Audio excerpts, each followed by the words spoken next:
아버지 하나님을 찬양합니다. 믿음의 눈을 들어 하나님을 바라보길 원합니다. 전심으로 하나님을 예배하길 원합니다. 영과 진리로 하나님을 예배하길 원합니다. 우리를 붙들어 주시옵소서. 구주 예수 그리스도 이름으로 기도합니다. 아멘.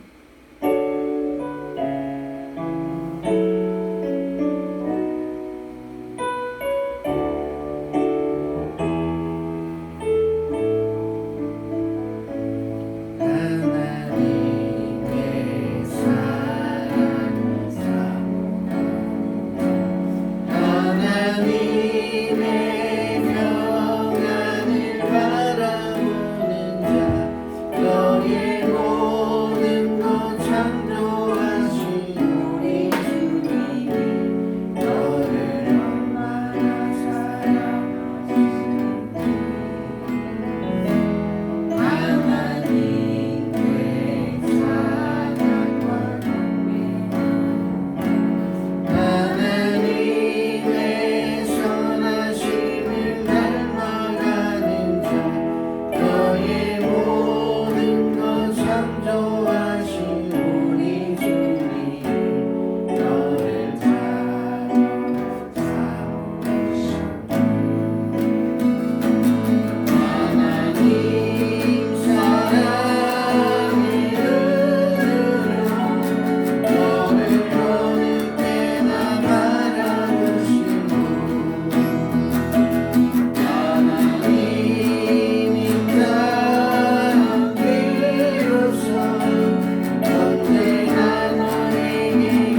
예배를 시작하겠습니다.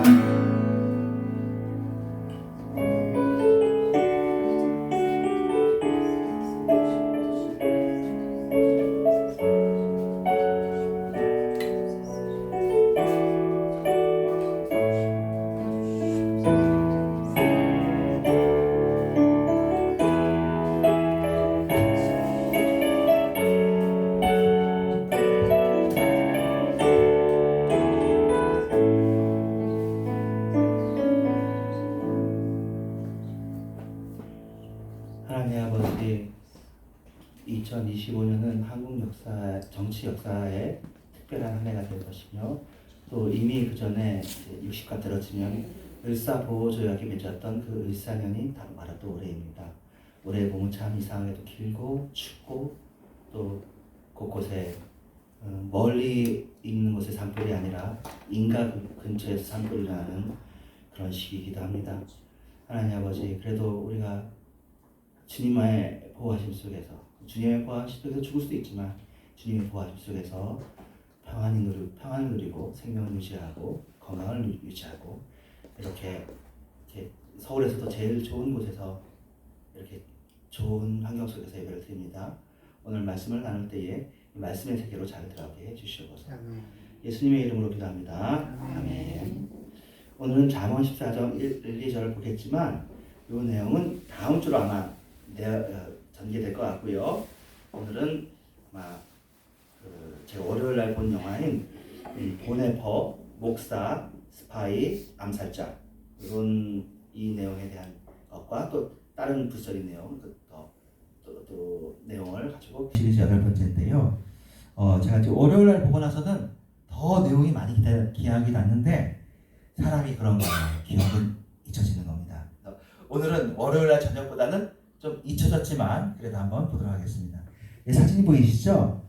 여기에 있는 사람 중에 그 가운데 안경 쓴 사람이 그 본헤퍼입니다. 디트리히 본헤퍼.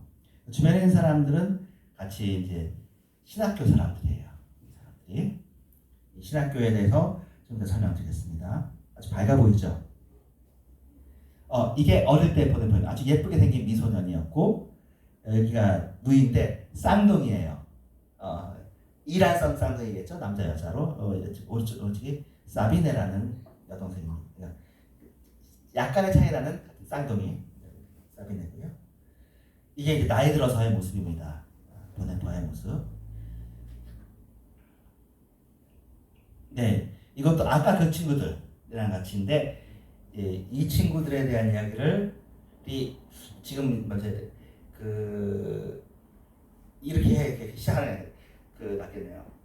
보네퍼는 굉장히 부유한 집에 설명하자면 대법원장의 가문이기도 하고 아버지가 의대 교수였어요. 의사시고 어머니 쪽은 훌륭한 목사님이시고 그런 분이고 나중에도 이 집안 사람들이 좋아서 히틀러의 친위 부대에 들어있었어요.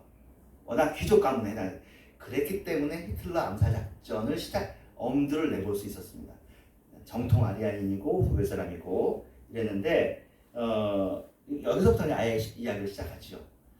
그 보네퍼의 형이 발터라는 사람이 근데 그 형하고 아주 친했어요. 큰 형도 있고 칼도 있고 이 발터라는 형이 아주 그 짓궂어가지고 보네퍼를 쫓아다니고 막 그렇게 했는데 1차 세계대전 때 징병을 당합니다. 그래서 간지 얼마 안 돼서 죽어요. 전사를 합니다. 그래서 그 형을 잃은 슬픔이 이 보네퍼에게 굉장히 마음속에 오래 있고 영화 장면에 어떤 장면이냐면 그 형이 간 그 고향, 오빠가 간 그 고향을 보고 싶고 그렇잖아요. 그래가지고 그 계속 그 하늘을 향해서 이렇게 소리를 지르고 이렇게 하는데 쌍둥이니까 같은 환영을 본 거야. 형이 모자를 해변에다 놔두고 바다로 들어가는. 그래서 여자애도 그걸 봤다 그러고 어쩌면 우리가 똑같냐 같이. 그래서 그 이렇게 밝은 천국에 가는 모습을 본향으로 가는 모습을 이 두 자매, 그러니까 형제가, 그러니까 남매가 가지고 있었습니다. 가지고 있었고 이 친구가 이제 그 신학을 하겠다고 하니까 아버지는 실망을 해요. 왜냐면 그 당시 독일 교회는 그 사람들의 신뢰를 얻는 교회가 아니었습니다. 1차 세계대전이 지고 난 다음에 뭐 교회 사회적 분위기가 전반적으로 침체돼 있었고 이미 그때에도 그 히틀러에 대한 이야기는 알고 있었어요. 근데 그 히틀러의 별명이 뭐냐면 그 오스트리아노, 독일 사람이 아니거든요. 그러니까 나중에 오스트리아가 합쳐졌지만 그리고 히틀러 여러분이 알다시피 히틀러는 그 가난했어요. 가난했고 아버지가 히틀러 별로 좋아하지 않았어요. 엄마만 좀 좋아했는데 그래서 아버지 살아있는 동안 자기 길을 못 하다가 아버지가 죽은 것 같아요. 이혼이 아니고 죽은 다음에 이 엄마가 그럼 너 하고 싶은 게 뭐냐? 나는 공부를 하고 싶어. 무슨 공부? 그림 공부. 그래가지고 돈을 들여서 학원 다녀가지고 그림 그 예술학교 미술학교 시험을 보죠. 근데 떨어졌어요. 나중에 군대 갔다 온 다음에 봤는데 또 떨어졌어요. 그래서 히틀러는 뭘로 돈 벌었냐면은 그 관광지에서 그 엽서 팔잖아요. 엽서 베껴서 그려가지고 그걸로 푼돈 버는 사람이었어요. 그러니까 사회의 불만이 가득하고 아버지에 대한 불만이 가득해. 그래가지고 히틀러가 생각할 때 1차 세계대전에서 진 이유는 연합국 때문이 아니라고 생각해요. 뭐냐? 독일 내에 암적인 존재들이 있어. 공산주의자, 사회주의자, 유태인, 집시 이 사람들이 쥐새끼들처럼 나쁜 짓을 해가지고 우리가 졌다. 그리고는 그 공산주의자는 저쪽 소련에 있는 거고 그리고는 그러니까 이게 이렇게 얘기하는 게 왜 독일 사람들에게 위안이냐면 우리가 약해서 진 것이 아니었어. 우리를 허물어뜨리는 나쁜 놈들이 있었어. 벌써 여기서부터 이제 나오죠. 나중에 이 사람들을 이제 그리고는 인종주의. 사실은 히틀러가 그 본인 자체가 아리아인이라고 생각하기 얼굴도 못생겼잖아요. 근데 독일 사람들이 그 유럽에서 북구 사람이라고 하는데 그 독일 북구에 해당하는 스웨덴, 독일, 네덜란드 이 사람들이 좀 키가 크고 얼굴이 하얗습니다. 그래가지고 인종주의에 대해 빠졌어요. 그 다른 사람의 책을 읽고 나가지고 이런 얘기를 다 알고 있었지만 설마 이것이 독일을 잡아먹을 거라고 생각했습니다. 처음 선거에서 18%밖에 안 됐거든요. 그래도 이기겠지 생각하고는 보네퍼는 이제 아버지한테 이제 아까 얘기했잖아요. 나는 이제 그 신학교를 가겠다. 뭘 가냐? 의사가 되든지 법률가가 되면 좋을 텐데 머리가 좋으니까 그걸 안 하는 거예요. 근데 아버지는 좀 딱딱하긴 했지만 자유로운이고 어머니는 굉장히 아이라고 인터랙션이 좋은 사람이었어요. 그래서 그 지지를 받고 신학교를 가서 졸업한 다음에 질이 좋으니까 미국으로 공부하고 싶다 해서 미국으로 갔는데 미국의 유니온 신학교를 나왔습니다. 제가 이번 영화에서 본 것 중에 좋은 것은 유니온 신학교가 자유주의 신학교로 유명합니다. 리버 형제, 라이너트 리버, 리차드 리버가 유니온 신학교가 생겼고 또 설립 인연은 굉장히 좋아요. 유니타스, 베리타스, 카리타스라고 해가지고 교회 연합, 진리, 그리고 사랑 이런 것을 위해서 세워졌고 좋은 학교인데 주로 감리교 사람들을 많이 배출하고요. 우리로 치면은 자유주의 신학을 배출하는 것으로 유명한 신학교입니다. 그래서 제가 감사했던 건 보네퍼가 되게 재미없어요. 신학교 수업이 너무 재미없고 지루해. 교수들이 너무 사변에 갇힌 이야기를 한다고 여겼던 것 같아요. 어쨌든 유니온 신학교에 잘합니다. 보네퍼 현재는. 그래가지고 이 보네퍼의 친구는 누구냐? 이것도 이번에 영화에서 처음 봤어요. 흑인이었어. 흑인이 흑인 그 신학생이 이 사람의 친구가 되는 거예요. 그래서 수업 시간에 안 듣다가 야단받기도 하고 이 흑인 교회를 다 가봐요. 계속 흑인 교회를 다니면서 이 보네퍼가 원래 피아노를 치는 사람인데 재즈를 거기서 배웁니다. 그래서 그 보네퍼의 피아노 스타일이 재즈 스타일이 되고 그리고 이 흑인 목사가 굉장히 좋은 목사였어요. 그러면서 그 보네퍼에게 어떤 변화를 주냐면 보네퍼의 졸업 논문이 아마 존재와 삶, 시간 이런 거에 대한 논문이었고 독일 신학의 특징이 굉장히 사변적입니다. 사변적이라는 말 아시죠? 철학적이라는 얘기예요. 독일 사람들이 뭐 그렇죠 뭐 칸트, 헤겔 나온 사람들이니까 신학도 그 칸트, 헤겔식으로 하는 거야. 본질적인 문제. 근데 이 흑인 목회자는 사람의 삶이 중요하고 공동체가 중요하고 실천이 중요하다는 것을 계속해서 얘기해줬고 이 흑인 친구와 함께 이 목사님한테 굉장히 감화를 많이 받습니다. 그리고 여기서 아 교회가 좋구나 하는 것을 이 사람이 이제 알게 됩니다. 그런 다음에 이제 이 영화에 어떤 장면이 하나 있냐면은 그 이 흑인 친구가 그 얘기를 해요. 난 사실은 이 신학교에 오는 것보다 이 신학교가 뉴욕에 있어서 온 거야 라고 얘기합니다. 뉴욕이 뭐 별거야? 뉴욕이 흑인들에게는 천국이야. 그래서 조금만 벗어나도 너가 무슨 말을 의미하는지 잘 모를 거야. 목사님이 한번 여행을 가보라 그래요. 그래서 뉴욕에서 조금만 가면 워싱턴 DC거든요. 더 저렴한 버지니아 뭐 이러는데 워싱턴 DC까지만, 그러니까 요즘은 행정소까지만 가보라고요. 링컨 동상에 있는데 거기 가서 그 이제 숙소를 묵는데 그 일단은 너가 한번 묵어봐 그래가지고 보네퍼가 먼저 묵기로 합니다. 그랬더니 그 백인이 기꺼이 해요. 하루에 2달러나 4달러예요. 물가가 엄청 싼 거죠. 1920년대 30년대 이야기입니다. 지금 한 100년 전 이야기 사람이에요. 그래가지고 기쁘게 딱 얻었죠. 그런 다음에 봐봐 차별이 없어. 너가 너무 걱정하는 거야. 그래서 흑인이 그래 내가 한번 들어가 볼까? 그래서 흑인이 들어갑니다.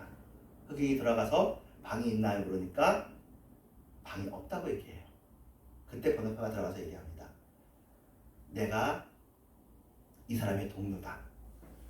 내가 이 돈을 지불했다. 그러니 우리 들어가겠다 했더니 그 사람이 총을 꺼내요. 장총을 꺼내서 겨누면서 나 오늘 일진 사납게 왜 그러냐. 나 착하게 사는 사람인데 너 이런 애들 이렇게 하면 안 돼. 그러면서 총을 겨눠요. 그러니까 보네퍼가 그런 얘기 여기 지금 십자가 걸려있지 않냐. 예수님을 믿는 사람이 어떻게 그럴 수 있느냐 하니까 바로 개머리판으로 보네퍼를 때려버려요. 피가 철철 나죠. 그래서 흑인이 그만 알았다. 나가라. 안 거죠. 그리고 그 주인이 그러거든요. 너네들 여기서 더 얼쩡거리면 이번엔 개머리판으로 치지 않고 총으로 쏴서 죽여버릴 것이다. 그렇게 얘기를 합니다. 그래서 말로는 예수를 믿는다고 하는 백인들이 흑인들을 차별하는 것을 몸으로 느꼈죠. 그러면서 야 너네 너무 힘들게 산다 그런 얘기를 하니까 흑인이 어떤 얘기 하냐면 이런 미움과 차별은 사람 있는 곳에 다 있어. 독일에도 있을 거야 그런 얘기를 해요. 근데 진짜로 독일에 갔더니 독일에 어떤 일이 있었냐면 이것도 역시 이 영화가 잘 묘사한 부분이라고 생각해요. 보네퍼에 대해서는 사실은 이 뒤에 나오는 것처럼 평면적으로 사람들이 이해를 하는데 그 당시 독일 교회가 얼마나 어떤 상황이었는지를 이 영화 혹시 이제 그 CGV에서도 하고 메가박스도 하는데 워낙 사람들이 안 보니까 금방 내려갈 거예요. 한 주나 두 주밖에 안 있을 거거든요. 뭐 나중에 다른 방법으로 보시거나 아니면 제가 말하는 것 통해서 아니면 유튜브에서 요약본 통해서 볼 수밖에 없는데 그 독일 교회에서 히틀러를 좋아해요. 독일 국민들이 히틀러를 좋아해요. 지식인들은 안 좋아해요. 그런데 지금도 똑같잖아요. 중산층 이하부터 무식한 사람들, 시골 사람들이 왜? 연합군은 잘못됐고 독일은 옳았어. 근데 우리가 잘못한 것은 나쁜 놈들 때문이야. 이 사람들만 없애면 우리는 다시 이길 수 있어. 위대한 독일을 재건하자. 똑같잖아요. 맨날 하는 얘기야. 위대한 우리나라를 재건하자. 똑같이 하는 거예요. 이렇게 하니까 심지어는 니물러라고 하는 되게 탁월한 목사님인데 그 사람조차도 이 말이 맞는 것 같아 하면서 교회가 다 그렇게 가는 거예요. 그래서 보네퍼는 이게 아니라고 생각했어요. 왜냐면 그리고 또 그 당시 이미 그 절반 히틀러는 총칼로 독일을 접수하지 않았습니다. 선거로 이겼어요. 사람들이 히틀러를 투표해서 뽑아줬어요. 그리고 총통도 되게 해줬고요. 근데 이 히틀러가 그리고 히틀러를 또 추종하는 독일 교회가 교회를 바꿉니다. 뭘로? 국가교회로. 그리고 아리안 교회로 바꿉니다. 아리안 교회가 뭐냐면 히틀러는 유대인을 싫어하잖아요. 예수님이 유대인이잖아요. 이게 문제인 거예요. 유대 색채를 없애자. 결국에는 신구약을 전부 다 아리안 성경으로 바꿉니다. 그리고 예수님은 나쁜 유대인에게 죽은 메시아고 인류를 구원했고 히틀러가 참 메시아예요. 독일을 구원하기 위해서 온 메시아가 돼요. 이런 얘기가 그냥 완전히 참난다는 얘기를 항상 하는 거예요. 그런데 이제 이미 분위기가 다 그러니까 사람들이 말을 못 하는 거죠. 그 유엔트라고 해서 소년대 막 나오고 SS 막 나오고 TV 방송에서 막 하고 그리고 다 실권을 잡았어. 권력을 장악해버린 거야. 여러분 60대 40이라도 60이 이 사람들을 지지하면 40은 말을 못 하는 거예요. 근데 그때 보네퍼는 용기 있게 말합니다. 이건 교회가 아니라고. 그것을 자기에게 이제 미국에서 유학하고 와가지고 자기한테 주어진 공개 설교 시간에 엄마, 아빠, 여동생 다 있어요. 그 기자립에서 당신들이 하는 건 옳지 않다고 얘기를 해요. 그러니까 그 앉아있는 군인들이 막 나가요. 그리고 교회 지도자도 나가요. 근데 거기 있는 진짜 예수 믿는 사람들은 박수를 치죠. 좋아하죠. 하지만 그리고 오랜만에 정말 좋은 설교 들었다고. 하지만 그때부터 보네퍼는 이제 밀려나는 거예요. 밀려나고 그나마 히틀러에 충성한 사람만 이렇게 위로하고. 그래서 결국에는 보네퍼가 어떤 역할을 하냐면 이제 그 독일 내에서 이 독일 교회는 타락했다. 참된 교회들이 모여야 되겠다 해서 고백교회라는 교회를 만들었어요. 이 고백교회에 7,000명 정도의 목회자들이 모여요. 그래서 이 고백교회의 대표자로 아까 얘기했던 스파이로 영국에 갑니다. 영국에 가서 그걸 하게 해요. 유대인들 핍박이 제일 처음 핍박이 일어났을 때에 영국 교회에 가서 독일 고백교회 이름으로 히틀러가 잘못했고 교회는 그런 것이 아니고 교회는 국가에 속한 것이 아니고 히틀러는 우상이라는 얘기를 길게 장문으로 계속해서 책을 써내고 문서를 발표합니다. 고백교회 문서를. 그래서 이 문서들이 영국하고 독일에 읽혀지고 미국에서 읽혀져서 이 사람이 점점 유명해지고요. 그런데 몰래 독일로 들어와요. 독일에 공개적으로 들어오면 잡히잖아요. 그래가지고 몰래 들어갔을 때 자기 친구 중에 히틀러 팬이었던 사람이 이렇게까지 유태인들을 핍박하는 것은 옳지 않다고 변절했어요. 변절했지만 자기 정치를 노출하면 안 돼. 겉으로 히틀러를 협력하는 것처럼 하면서 자기 위치는 신학교들 많이 문 닫았거든요. 그리고 신학교에서 징병된 사람들 중에서 징병되기 신학생인데 나쁜 이 군대로 들어가고 싶지가 않잖아요. 몰래 도망 나온 사람들을 모아가지고 신학교를 만듭니다. 여기가 그 신학교 사람들이에요. 지하 신학교. 여기에서 사감처럼 있으면서 여기서 가르쳐요. 한 몇 년을 가르칩니다. 처음에는 자기가 나도 나이가 어린데 어떻게 이걸 할 수 있습니까?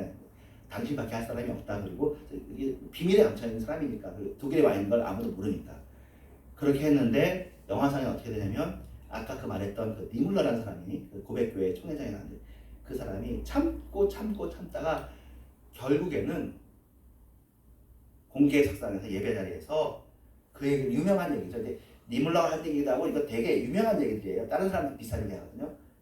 난 더 이상 침묵하지 않겠다. 침묵하는 건 죄다. 내가 사회주의자가 아니기 때문에 사회주의자를 핍박할 때 입 다물었다. 내가 공산주의자가 아니기 때문에 공산주의자를 핍박할 때 입 다물었다. 내가 유대인이 아니기 때문에 유대인을 핍박할 때 입 다물었다. 그런데 지금 예수 믿는 사람을 핍박할 때 내가 말을 해도 아무도 들어주지 않는다.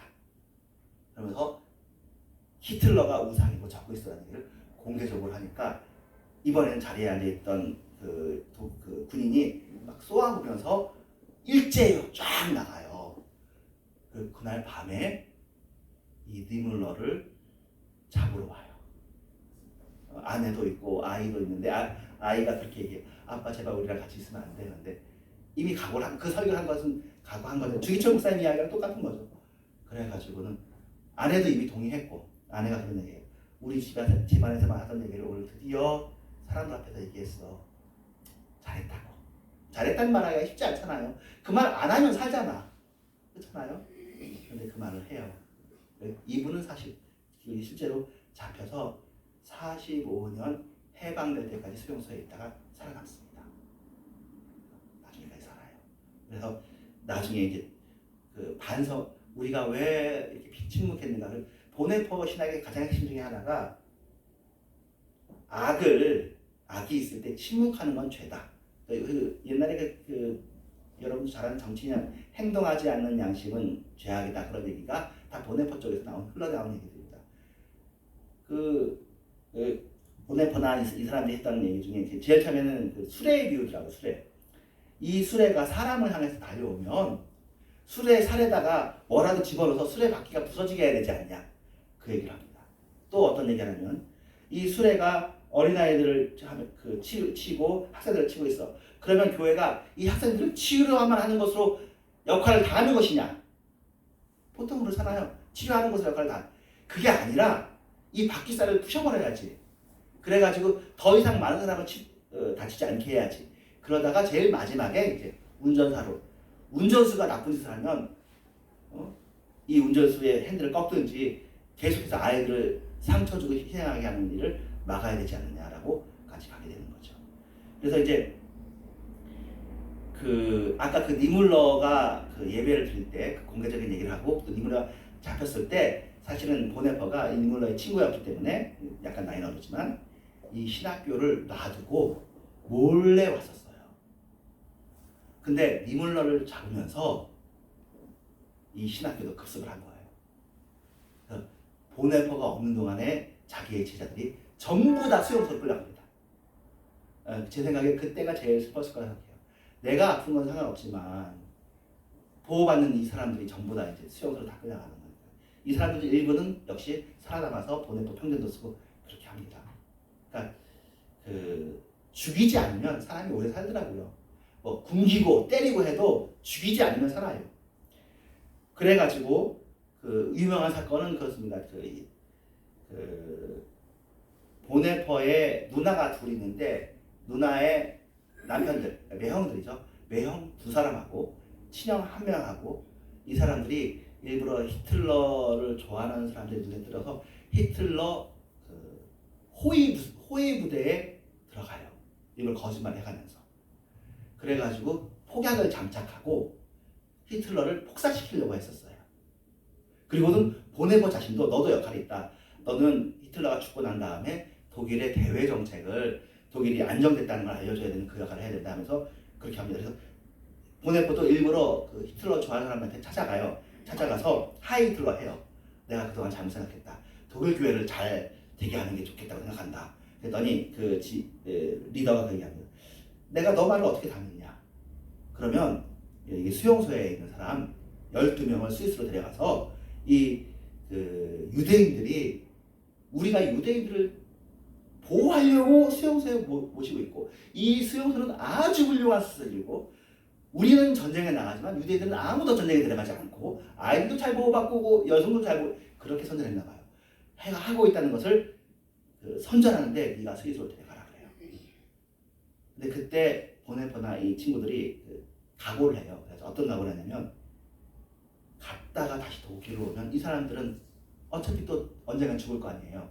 그래서 스위스로 가서 자유롭게 살 수 있도록 뇌물을 줍니다. 엄청난 돈의 뇌물을 줍니다. 그 돈을 어디서 구했느냐? 영국과 단더에서 후원받고 자기 돈을 내가지고 12명을 생명을 구해줘요. 그런데 이게 발각이 됩니다. 12사람은 살았지만 이 일에 보네퍼가 연결됐다는 게 발각되고 그리고 폭파시키기로 했잖아요. 근데 폭파시키기로 한 청년이 결국 안 해요. 죽고 싶지 않아서. 나도 죽고 히틀러가 죽어야 되는데 결국 폭파시키지 않고 벌벌벌 떨면서 그 폭탄을 내려놔요. 그러니까 이제 미수로 끝났잖아요. 그때 사람들이 얘기합니다. 보네퍼 당신은 현재 수면 위에 등장하지 않았습니까? 미국으로 가라. 원래 그 교회, 원래 그 친구한테 가라. 보네퍼가 가요. 근데 그 다음에서 나온 내용은 저는 사실은 좀 불만이에요. 뭐가 불만이냐면 그 영화상에서는 그 흑인 목사가 얘기해요. 너 왜 여기 있냐? 너의 십자가를 치러 가야지 하면서 독일로 갈 것을 권면을 합니다. 저는 반대해요. 얼마나 고생을 해가지고 미국으로 보내줬는데 여권도 가짜 이름으로 해가지고 보내줬거든요. 그러니까 너는 살으라고 하는 거잖아요. 갈 수 있고. 굳이 살게 줬는데 그 흑인 실제로 흑인 목사를 했는지 아니면 보네퍼가 마음이 형 때문에 그리고 또 독일 교회랑 운명을 같이 하려고 했는지 모르지만 들어와요. 몰래. 들어오니까 뭐 바로 잡히죠. 바로 잡혀서 있잖아요.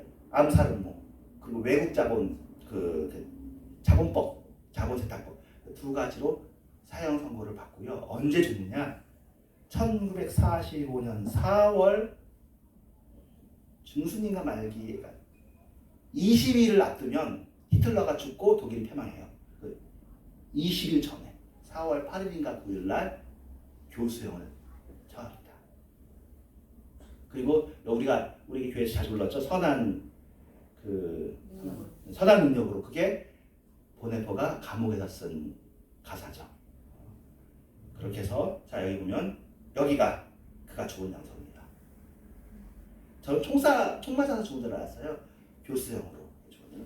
근데 그때는 이 영화상에 어떤 장면이냐면 간수가 도망치게 해준다 그래요. 근데 다 도망치는 게 아니라 보네퍼만 도망치게 해주는 거예요. 근데 그때 도망치지 않은 건 전 잘했다고 생각해요. 다 왔는데 뭐 이미 죽을 걸 각오하고 여기 왔고 여기 다 고초를 당했고 이제 몸도 허약하고 또 다 같이 살면 모르는데 그때는 뭐 당연히 아무리 내보내 준다고 해도 죽음을 당하는 건 당연하다고 생각하고요. 이게 그 묘비예요. 그때 죽은 사람 이름이 다 써 있어요. 그때 그 보네퍼 가문에서만 4명이 죽어요.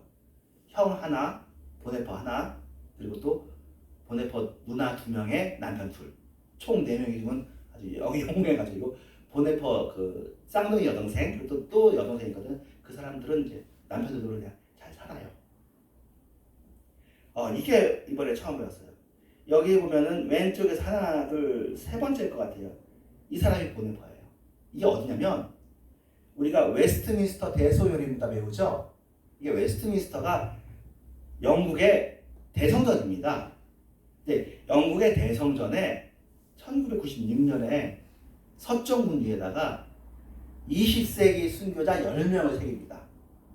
그 중에 한 명이 보네퍼예요. 10명 새긴 중에. 제 생각엔 이 사람이 보네퍼 같고요. 그리고는 그 중에 한 명이 중국 사람이 있어요. 중국 사람은 누구냐면 묘족 목회자인데 문화혁명 기간 중에 사람들 앞에서 처형당한 사람이 있어요. 사람이 다 장씨예요. 평상시 유명했던 사람은 아닌데 그리고 이 사람은 3대 교회를 했었어요.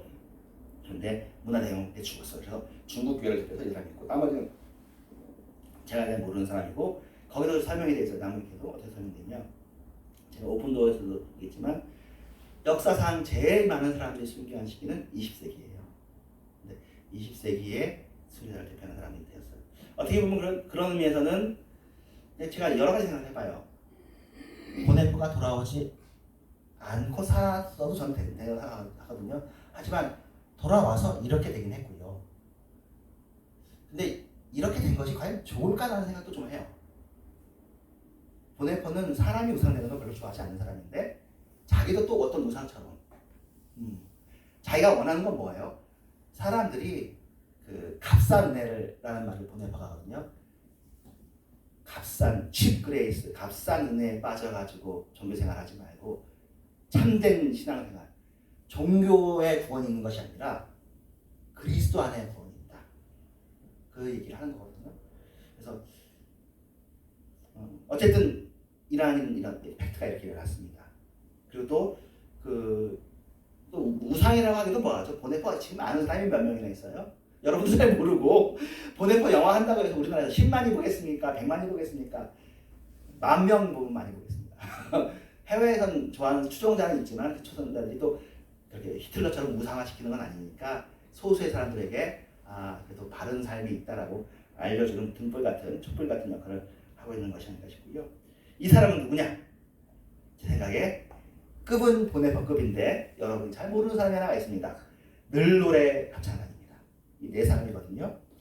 1976년, 1979년 이 당시에 자기들이 B급 딴따라라고 부르는 사람이었어요. 그러니까 그 노래방 그 단란주점에 가면은 딴따라 해주는 사람 있잖아요. 근데 딴따라 중에서도 A급, B급이 있는데 자기들은 수준 낮은 딴따라였어. 그런데 이제 이분 간증을 잠깐 들으면 뭐 그러니까 맨날 술 먹고 오줌 싸고 사람들이랑 싸우고 그러는데 어떤 목사님이 유이신 목사님이 한 분이 자기 잘해주더래요. 뭐 그러니까 처음에는 이 사람이 나한테 뭐 이용해 먹을 거였나 그렇잖아요. 의심이 들잖아요. 그런데 계속 잘해주니까 생각을 해봤어. 내가 뭐 이용해 먹을 게 있는 사람은 아니잖아. 그럼 이 사람은 가짜는 아닌 것 같고 그래서 자기같이 술꾼들은 잘해주는 사람한테 잘해주고 싶대요. 착하기 때문에. 잘해주는 사람이 있으면 그걸 보상을 해주고 싶은데 뭘 해줘야 이 사람한테 보상해야 될까 싶어가지고 이제 그래 그럼 이 사람이 있는 교회를 가주자. 교회를 갔는데 이제 하나님 말씀이 들리고 그래요. 수고하고 무거워진 자들아.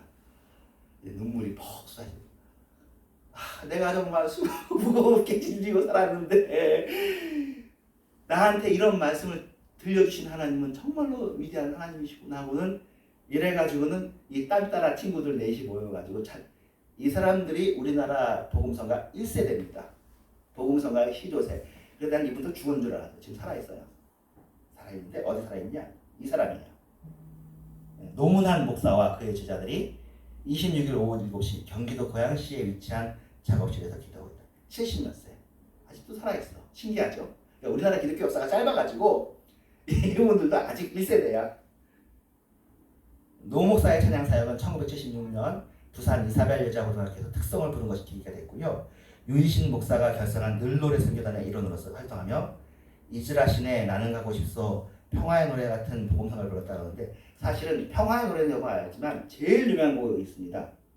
기도할 수 있는데. 기도할 수 있는데 왜 걱정하십니까? 이 사람들 노래고요. 예수님이 좋은데 어떡합니까? 세상에 그 노래도 이분들이 만든 작업입니다. 제 생각에는 아마 경남 지역에서는 이즈라신을 뭐 나는 가고 싶도 유명한지 모르지만 서울 경기에서는 기도할 수 있는 데가 아주 유명한 곡이잖아요. 그리고 예수님이 좋은 거 어떡합니까? 그건 뭐 진짜 기도를 포함해서 전체가 다 같이 불렀죠. 그래서 전도하다가 1981년 장신대 신학과를 졸업하시고 2002년 감신대 신학대학을 졸업하셔가지고 전도 목사가 했으니까 저보다 늦으시네. 후배시네. 2002년에 졸업하셨으니까 전도 목사가 되셨고요. 일산에 계십니다. 일산에. 그리고 그분들이 만든 씨앗이 유튜브에 달빛 마을이라고 있습니다. 찬양 부르는 CCM 듀오 달빛 마을이 부부인데 김상진, 김지민 부부가 이분 찬양 사역실에서 이제 그 작업실을 무료로 대여 했으니까 그래서 유튜브 스타가 된 거고요. 그렇습니다. 저는 이렇게 생각해요. 보네퍼는 보네퍼의 길을 갔고 사람들은 암살 시도에 초점을 맞추지만 암살은 에피소드인 거고 그의 삶은 이미 제 생각에 그때 휘인들과 같이 하면서 재즈 치고 그리고 그렇구나 사변적인 삶이 아니라 이게 중요하구나 그리고는 고통당하는 흑인들에게 마음을 같이 할 때 그리고 제일 처음 독일에 들어와서 용기 있게 이건 아니다라고 얘기할 때 그의 삶은 이미 A급이 된 거예요. 그 뒤에 일은 죽었어도 상관없고 그렇습니다. 여러분의 삶이 A급이 되시길 바랍니다. 이분도 그렇잖아요. 사람들이 알아주고 안 알아주고는 하나도 중요하지 않아요. 나의 삶이 하나님이 보기에 A급이냐 최고냐 내가 정말 내 마음에 거리낌 없이 하나님을 사랑하고 있느냐 내 마음에 거리낌 없이 사람을 사랑하고 있느냐 나만 사랑하느냐 이기적이냐 아니면 주님을 사랑하느냐 고린도서 쓴다는 사랑은 언제나 온유하고 겸손하고 자기의 유익을 굳지 않고 그리고 love never fail 사랑은 언제나 떨어지지 않냐고 실패하지 않냐 그 사랑으로 사느냐 못한다고 말하는 사람은 뭐 영원히 못하고요 하겠다고 하는 사람은 합니다. 여러분 하겠다는 사람 그리고 주님 안에 거하는 사람 되시기를 주님의 이름으로 축원합니다. 아멘. 주기도문하고 수요일에 마치도록 하겠습니다. 하늘에 계신 우리 아버지여 이름이 거룩히 여겨주시오며 나라의 마음이시며 뜻이 하늘에 이루어진 것 같이 하나님께서 이루어지이다. 오늘 하루에 하는 음식을 주시고 우리가 하루에 죄의 죄들을 사하는 것 같이 우리 죄를 사해 주시고 우리 죄를 지지 말게 하시며 다만 앞에서 구하시고 내게 나라와 권세를 망해 아버지께 영원히 싸움나이다. 아멘. 감사합니다.